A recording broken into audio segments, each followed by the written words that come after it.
Good morning friends. આજે આપણે chapter 10 રેખાઓમાં સ્વાધ્યાય 10.1ના કેટલાક દાખલાઓ જોઈશું. પ્રશ્ન 1. યામ સમતલમાં પહેલું બિંદુ જેને હું કેપિટલ A એમ આપી દઉં છું, કેપિટલ A ઓફ -4,5. બીજું બિંદુને હું કેપિટલ B કહી દઉં છું, એ યામમાં 0,7 છે. ત્રીજું બિંદુને કેપિટલ C કહી દઈએ, યામમાં 5,-5. અને ચોથું બિંદુ છે એને હું કેપિટલ B કહી દઉં છું, તો યામમાં -4,-2. શિરોબિંદુઓ વાળો ચતુષ્કોણ દોરો અને તેનું ક્ષેત્રફળ શોધો. ઓકે, ચાલો તો x અક્ષ એટલે y અક્ષ 0, y અક્ષ એટલે x અક્ષ 0. ઓકે, ચાલો હવે અહીંયા હું સરળતા ખાતર લખું છું કેપિટલ A ઓફ -4,5. તો capital A of x1, y1, capital B of 0,7. तो capital B of x2, y2, capital C of 5,-5. तो capital C of x3, y3 અને capital D of -4,-2. तो capital D of x4, y4 છે. Okay, ચાલો હવે જો કે કેપિટલ A માં x યામ -4 છે, બરાબર? એટલે અહીંયા જોઈશું આ તમારો -4 છે અને તમારો y યામ 5 છે, એ અહીંયા આવશે. ઓકે, તો આ જોવાનું છે, આ તમારું જ્યાં ભેગા થાય તો અહીંયા તમારું આ બિંદુ આવે છે કેપિટલ A, રાઈટ? આમ જોવાનું છે, આ -4 આ 5 જ્યાં ભેગું થાય છે તે બિંદુ કેપિટલ A. આ તમારું કેપિટલ A બિંદુ થઈ ગયું, રાઈટ? ઓકે, ચાલો અને કેપિટલ A ને નામ લખી દઈએ. તો કેપિટલ A ઓફ -4,5. ઓકે, ચાલો આગળ જઈશું. Capital B of 0,7. x યામ 0 છે ને y યામ 7 છે, y અક્ષ પર x યામ 0 થાય એટલે આ બિંદુ કેપિટલ B છે. તો એ કોણ થઈ ગયું? 0,7. C બિંદુનો અભ્યાસ કરો. x યામ 5 છે અને y યામ -5 છે. ઓકે, તો આપણે નીચે અહીંયા લખી દઈએ છીએ પહેલા. તો આ તમારો આ -1 છે, આ -2, -3, આ -4 અને આ છે -5, રાઈટ? ઓકે, ચાલો તો આ x યામ 5 ત્યારે અહીંયા y યામ -5 છે એટલે આ બિંદુ થશે. તો એ કોણ છે? Capital C of 5,-5. ઓકે, આગળ જાઓ. કેપિટલ D ઓફ -4,-2, બરાબર છે? ઓકે, તો x યામ -4 છે અને y યામ -2 છે એટલે અહીંયા જોવાનું આ -4 અને આ -2 ક્યાં ભેગા થાય છે? તો અહીંયા ભેગા થશે, રાઈટ? ઓકે, તો આ જે બિંદુ છે એ શું થશે? D થશે. ક્લિયર? ઓકે, ચાલો હવે આને આપણે જોડી દઈશું.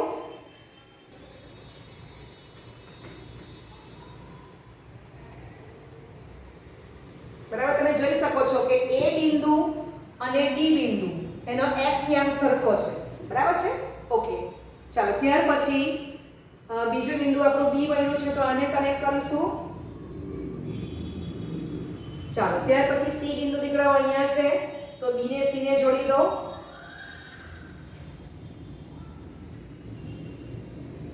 ઓકે, અને D બિંદુને જોડી દો અહીંયા.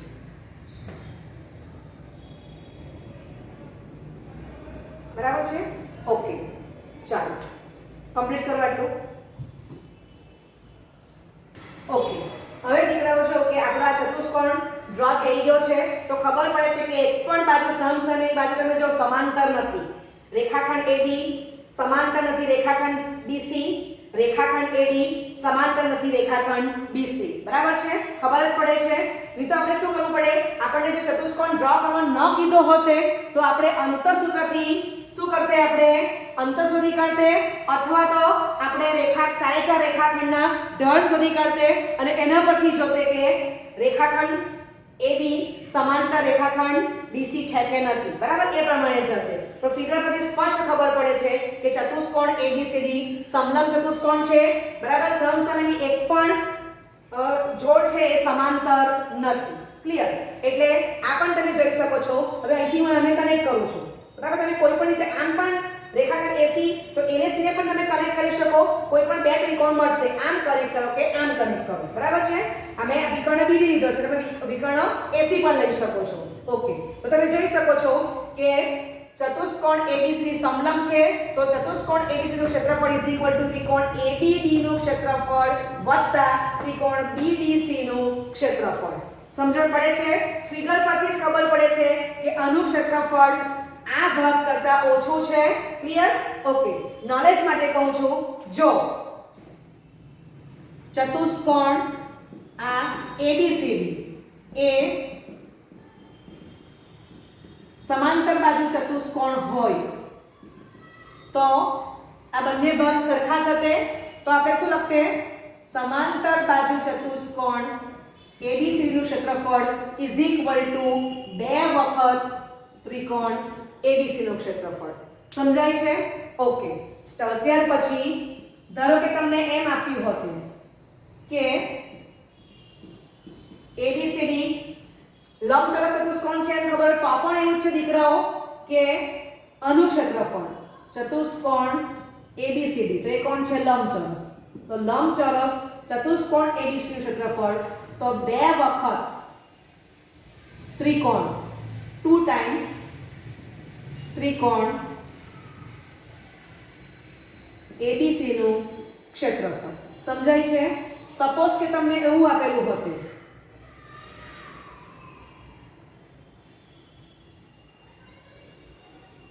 આ ચોરસ છે, તો ચોરસ ચતુષ્કોણ ABCD નું ક્ષેત્રફળ ઇઝ ઇક્વલ ટુ પણ 2 ટાઈમ્સ ત્રિકોણ ABC નું ક્ષેત્રફળ, બરાબર છે? સપોઝ તમને આવું આપેલું હતું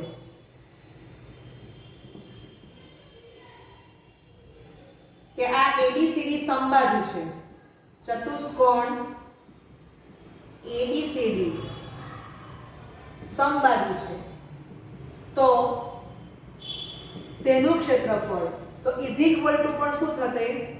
2 ટાઈમ્સ ત્રિકોણ ABC નું ક્ષેત્રફળ. સમજાય છે?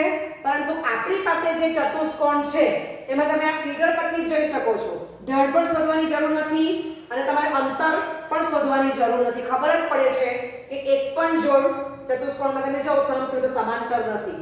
એ સમલંબ ચતુષ્કોણ છે એટલે બંને ત્રિકોણનું ક્ષેત્રફળ અલગ આવવાનું છે. સમજાય છે? ઓકે, ચાલો આટલું કમ્પ્લીટ કરી લો અને પછી વારાફરતી આપણે બંને ત્રિકોણનું ક્ષેત્રફળ શોધી કાઢીએ.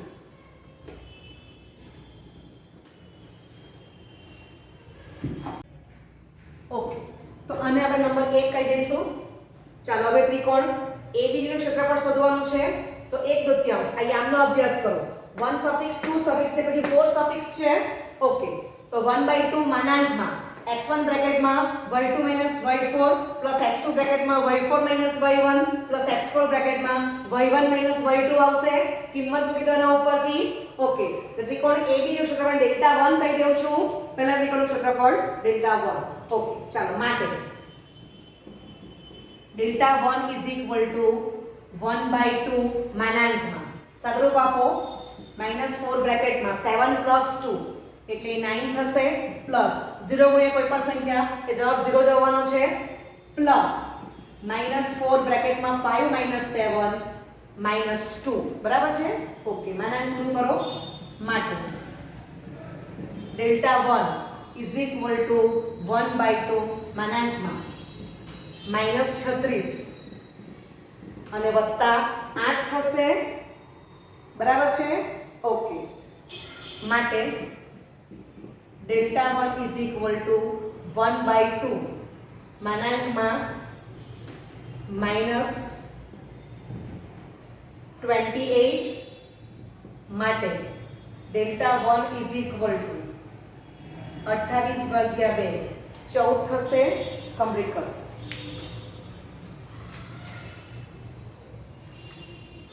ઓકે, તો જે Δ1 મળ્યું છે એ એ 14 એકમનો વર્ગ લખીને નંબર 2 આપી દઉં છું.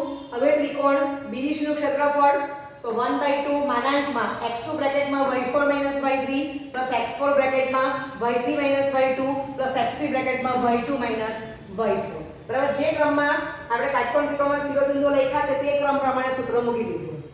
ઓકે, ચલો એની કિંમત આના પરથી મૂકી દો. માટે Δ2 1/2 બ્રેકેટમાં 0 બ્રેકેટમાં -2 -5 પ્લસ -4 બ્રેકેટમાં -5 -7 પ્લસ 5 બ્રેકેટમાં 7 -2 માટે Δ2 1/2 0 ગુણ્યા કોઈ પણ સંખ્યા 0 પ્લસ -4 * -12 પ્લસ 5 * 9 માટે Δ2 1/2 માનાંકમાં 48 વત્તા 45 માટે Δ3 બરાબર 93/2 એકમનો વર્ગ. ચાલો તો એને આપણે નંબર 3 કહીશું. કમ્પ્લીટ કરો આટલું. ઓકે, તો નંબર 3 માં શું છે? Δ2 93/2 એકમનો વર્ગ છે. બરાબર છે? ઓકે, ચાલો તો હવે આ 2 અને 3 પરથી Δ1 અને Δ2 ની કિંમત આ 1 માં મૂકી દઈએ છે. તો ત્રિકોણ ABC નું ક્ષેત્રફળ ને Δ1 કીધેલું છે, ત્રિકોણ BDC નું ક્ષેત્રફળ ને આપણે Δ2 કીધેલું છે, એમાં મૂકી દો. માટે 14 એકમનો વર્ગ વત્તા 93/2 એકમનો વર્ગ. સાદુરૂપ આપો, લસા લઈ લો. તો આન્સર શું આવી ગયો? 121/2 એકમનો વર્ગ. બરાબર છે? તો આ તમારો અહીંયા આન્સર કમ્પ્લીટ થઈ ગયો. સમજાય છે? ઓકે, કમ્પ્લીટ કરો.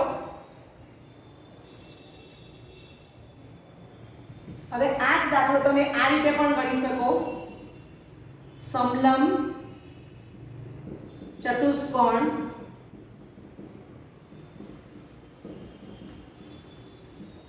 ABCD નું ક્ષેત્રફળ તમે વિકર્ણ હવે આ લઈ લો, AC લઈ લો, તો ત્રિકોણ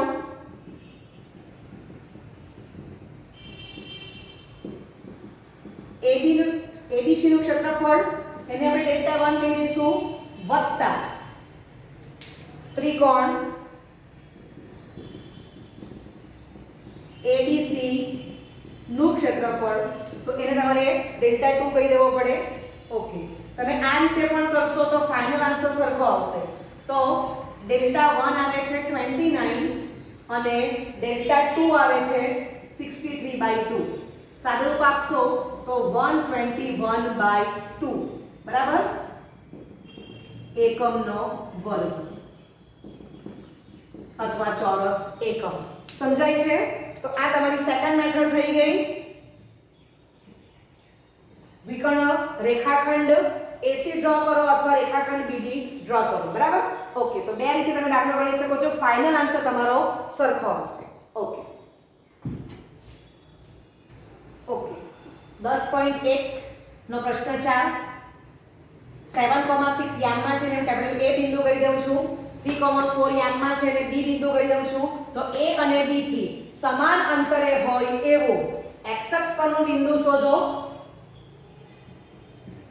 તો ધારો કે capital A of 7,6 is equal to capital A of x1, y1 અને capital B of 3,4 is equal to capital B of x2, y2 થી સમાન અંતરે હોય એવું x અક્ષ પરનું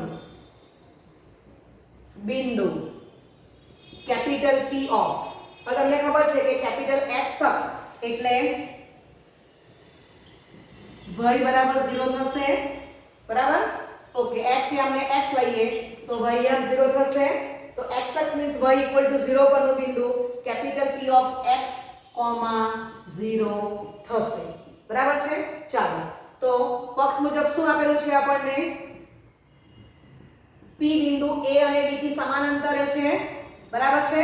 ઓકે, માટે AP = BP માટે AP² = BP². ચાલો તો અંતરના સૂત્રનો ઉપયોગ કરશો. ઓકે, આગળ જઈએ તો પીના યામ આ છે તો x minus 7 whole square plus 0 minus 6 whole square, બરાબર? Okay, is equal to x minus 3 whole square plus 0 minus 4 whole square. Okay, ચાલો સાદું રૂપ આપો માટે x square minus 14x વત્તા 49, ચાલો માઇનસ 6 નો વર્ગ 36 થશે. Okay, is equal to x square ઓછા 6x વત્તા 9 બ્રેકેટ ઓવર માઇનસ 4 નો વર્ગ, તો એ સોલ્વ થશે. ઓકે, ચાલો તમે જોઈ શકો છો કે બંને બાજુથી x નો વર્ગ જશે. ઓકે, ચાલો સાદું રૂપ આપીએ તો આ x નો વર્ગ અને x નો વર્ગ જવાનો છે. ચાલો આ x વાળા પદને આપણે સાથે લખી દઈએ, ઓછા 14x વત્તા 6x, બરાબર છે? ઓકે, ચાલો ઇઝ ઇક્વલ ટુ આ 9 પ્લસ 16 છે, બરાબર છે? તો અત્યારે આમાં લખું છું 9 વત્તા 16, આ ટર્મ સામે આપી દો, -49 -36. ઓકે, માટે -8x. ચાલો તો તમે જોઈ શકો છો કે મને 9 - 45 કરીશ તો મને શું મળે છે? -40. તમે ઈઝીલી બાદબાકી કરી શકો છો અને આ બાજુ 16 ઓછા 36 લઈ લો તો મને -20 મળશે. સમજાય છે? ચેક કરી લેજો. ઓકે, બરાબર છે.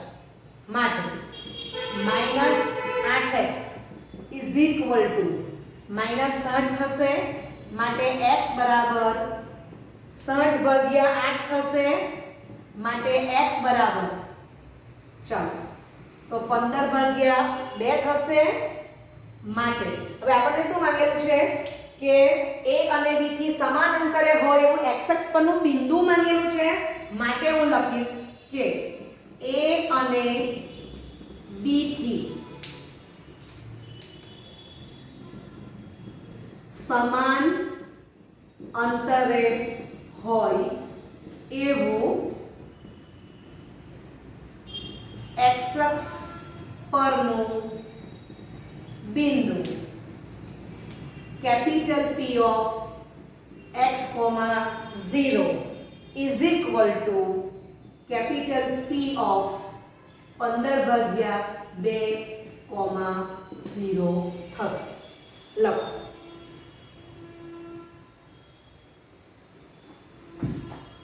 ઓકે, તો એક દાખલો હોમવર્કમાં આપું છું, એક્સ્ટ્રા છે. કેપિટલ A ઓફ -4, 3 અને કેપિટલ B ઓફ 5, 2 બિંદુએથી સમાન અંતરે હોય એવું y અક્ષ પરનું બિંદુ શોધો. આગલા દાખલામાં આપણે x અક્ષ પરનું બિંદુ શોધ્યું, બરાબર? તો x અક્ષને બદલે y અક્ષ છે. y અક્ષને શું કહેવાશે? x બરાબર 0 રેખા, એટલે અહીંયા AP is equal two PB થાય એવું બિંદુ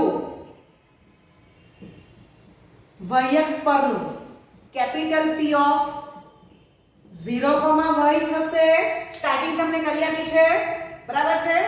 ચાલો તો પછી AP ઇક્વલ ટુ PB માટે AP square equal to PB square.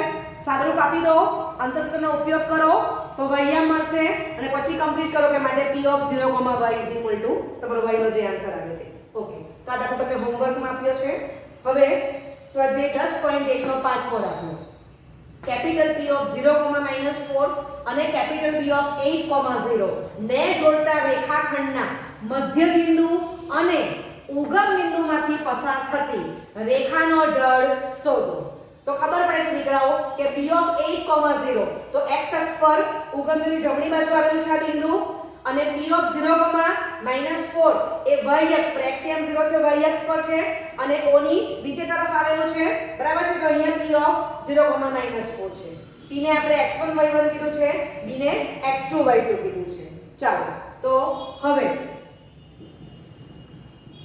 ધારો કે રેખાખંડ PB નું મધ્ય બિંદુ capital M of x, y છે. ચાલો 10મું ધોરણનું પુનરાવર્તન કરીએ છીએ. સૂત્ર આવી ગયું છે. Capital M of x, y is equal to capital M of x1 plus x2 by 2, y1 plus y2 by 2. ચલો વેલ્યુ મૂકશું. માટે capital M of x, y is equal to x1 ની કિંમત 0 છે, x2 ની કિંમત 8 છે. ઓકે, y1 ની વેલ્યુ -4 છે અને y2 ની કિંમત 0 છે. માટે capital M of x, y is equal to capital M of 8/2 એટલે 4 થશે અને -4/2 એટલે -2 થશે. સમજાય છે? ઓકે, ચાલો કમ્પ્લીટ કરો આટલું. ઓકે, હવે રકમ વાંચો. P અને B ને જોડતા રેખાખંડના મધ્ય બિંદુ અને ઉગમ બિંદુમાંથી પસાર થતી રેખાનો ઢાળ શોધો. બરાબર છે? ઓકે, તો આપણને રેખાખંડનું મધ્ય બિંદુ શું મળી ગયું? કેપિટલ M of 4, -2 જેને આપણે capital M of x, y કીધું છે અને ઉગમ બિંદુ O of 0, 0 એને આપણે O of x, y થી કહી દઈએ છીએ. તો M અને O માંથી પસાર થતી રેખા OM નો ઢાળ આપણે શોધવાનો છે. સમજાય છે? તો આ તમારું કેપિટલ O of 0, 0 છે. સપોઝ કે આ મધ્ય બિંદુ છે. કેપિટલ M of 4, -2 બરાબર છે? ઓકે, આમાંથી પસાર થતી રેખાનો ઢાળ શોધવાનો છે. ક્લિયર? ચાલો તો માટે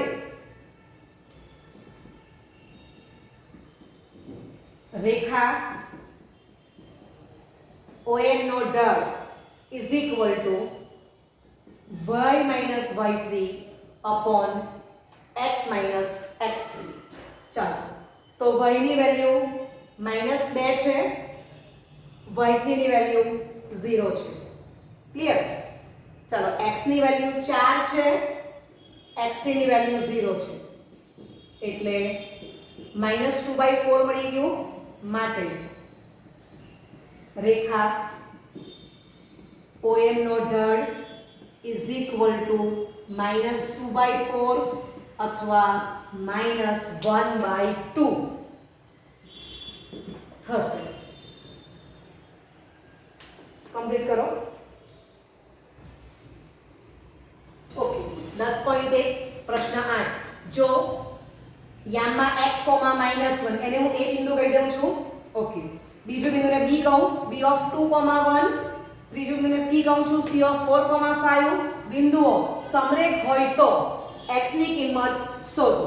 ઓકે, તો લાસ્ટ લેક્ચરમાં આપણે જોઈ ગયા કે a, b, c સમરેખ બિંદુઓ છે with double implication. Rekha AB નો ઢાળ is equal to Rekha BC નો ઢાળ is equal to Rekha CA નો ઢાળ. બરાબર? પક્ષી સધ્ય પણ જવાય, સધ્યથી પક્ષ પણ જવાશે. ક્લિયર? પછી આપણી પાસે બીજું પણ એક સૂત્ર છે જે તમે 10મા ધોરણમાં શીખી આવ્યા છો અને આપણે 11મમાં પણ એપ્લાય કરીએ છીએ. A, B, C સમરેખ બિંદુઓ છે with double implication. x1 બ્રેકેટમાં y2 y3 plus x2 બ્રેકેટમાં y3 y1 plus x3 બ્રેકેટમાં y1 y2 બરાબર 0. એમાં પણ પક્ષી સધ્ય પણ જવાશે, સધ્યથી પક્ષ પણ જવાશે. સમજાય છે? ઓકે, ચાલો હવે અહીંયા આ આપણે સૂત્રનું પુનરાવર્તન કર્યું છે. ક્લિયર? હવે આપણે દાખલો ગણીશું. તો આપણને પક્ષમાં શું આપેલું છે? તો પક્ષ મુજબ capital A, B, C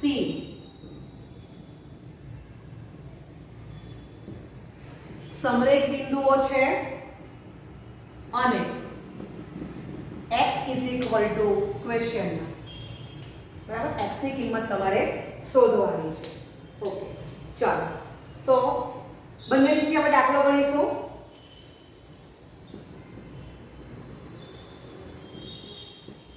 okay, તો સમરેખ બિંદુઓ છે માટે રેખા AB no ઢળ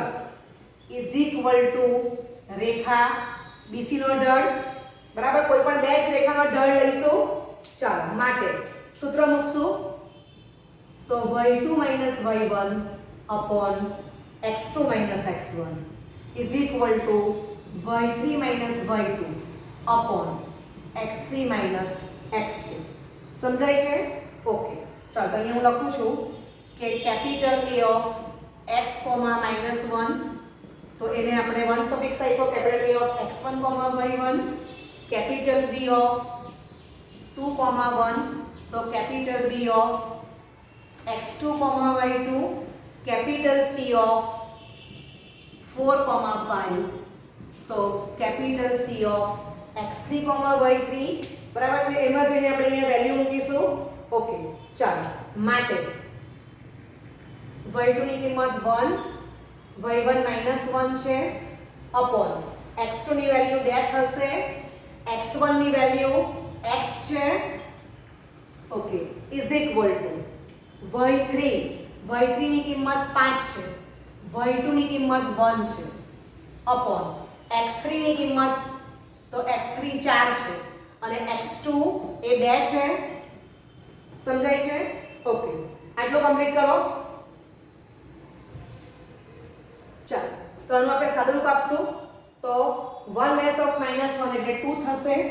2 upon 2 - x is equal to 5 - 1 4 થશે અને 4 - 2 2 થશે. બરાબર છે? ઓકે, માટે 2 upon 2 - x is equal to 2. બંને બાજુથી 2 પણ કેન્સલ થશે માટે 1 upon 2 - x is equal to 1 માટે ક્રોસ મલ્ટીપ્લિકેશન કરો તો 2 - x is equal to 1 માટે x is equal to 1. બરાબર છે? તો આ તમારો આન્સર અહીંયા કમ્પ્લીટ થઈ ગયો. ચાલો તો આ 1 માર્કના MCQ માં આ દાખલો ઇમ્પોર્ટન્ટ છે. 1 માર્ક MCQ. ઓકે, કમ્પ્લીટ કરો. ઓકે, હવે બીજી રીતનો ઉપયોગ કરીએ તો A, B, C સમરેખ બિંદુઓ છે પક્ષ. તો આ સૂત્ર મૂકી દો. એમાં કિંમત આના પરથી મૂકી દીધી છે. ઓકે, સાદુરૂપ આપીશું માટે x બ્રેકેટમાં -4 પ્લસ 2 બ્રેકેટમાં 6 પ્લસ 4 બ્રેકેટમાં -2 બરાબર 0. બરાબર છે? માટે -4x પ્લસ 12 -8 બરાબર 0 માટે -4x પ્લસ 4 બરાબર 0 માટે 4x બરાબર 4 માટે x બરાબર 1. તો આન્સર કમ્પ્લીટ થઈ ગયો. લખો. Thank you very much.